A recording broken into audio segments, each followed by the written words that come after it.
আমি এখন আছি জাতিসংঘের হেডকোয়ার্টারের সামনে।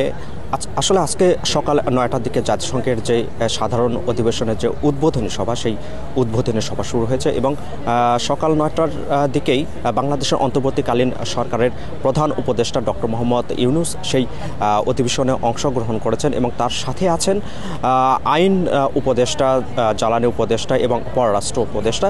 আমরা যতটুকু জানতে পারছি এই অধিবেশনে বৈশ্বিক যে সংঘাত চলছে সেই সংঘাত নিরূপণের পাশাপাশি কীভাবে বিশ্বে শান্তি বজায় রাখা যায় সেই বিষয়গুলো অধিবেশনে উঠে এসেছে এবং পাশাপাশি সাস্টেইনেবল ডেভেলপমেন্ট যেগুলো আছে সেগুলো পূরণের ক্ষেত্রে কী কী উদ্যোগ নেওয়া যেতে পারে সেই বিষয়গুলো নিয়ে বিশ্ব নেতারা অংশগ্রহণ করেছেন এবং আমরা যতটুকু জানতে পারছি এখানে প্রায় ৬৩ দেশের সরকার প্রধান বা রাষ্ট্রপ্রধান তারা অংশগ্রহণ করছেন। তারা তাদের মতো করে বক্তব্য দিচ্ছেন এবং এক্ষেত্রে কী কী ধরনের উদ্যোগ গ্রহণ করা যেতে পারে সেই বিষয়গুলো নিয়ে আলোচনা হচ্ছে এবং আমাদের প্রধান উপদেষ্টা কিন্তু সেই অধিবেশনে অংশগ্রহণের প্রায় ১.৫ ঘন্টা পরে এখানে ওয়ার্ল্ড ট্রেড অর্গানাইজেশনের যে মহাপরিচালক সেই মহাপরিচালকের সাথে বৈঠক করেছেন এবং সেখানে বাংলাদেশের রপ্তানি বাণিজ্য কীভাবে বৃদ্ধি করা যায় সেই বিষয়গুলো নিয়ে আলোচনা করেছেন।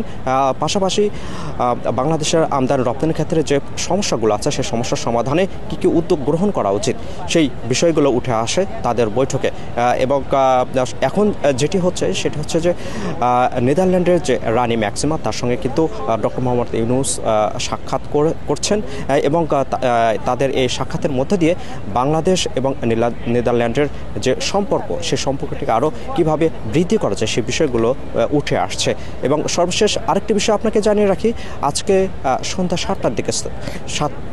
৭টার দিকে মার্কিন প্রেসিডেন্ট ডোনাল্ড ট্রাম্প এবং তার সহধর্মিণীর আমন্ত্রণে কিন্তু আজকে একটি অভ্যর্থনা অনুষ্ঠান আছে। সেই অভ্যর্থনা অনুষ্ঠানে অংশগ্রহণ করবেন বাংলাদেশের অন্তর্বর্তীকালীন সরকারের প্রধান উপদেষ্টা ডক্টর মোহাম্মদ ইউনূস। এ ছিল এখান থেকে সর্বশেষ। নিউ ইয়র্ক থেকে সম্প্রচারিত TVN 24 টেলিভিশন বিশ্বজুড়ে বাঙালির কণ্ঠস্বর।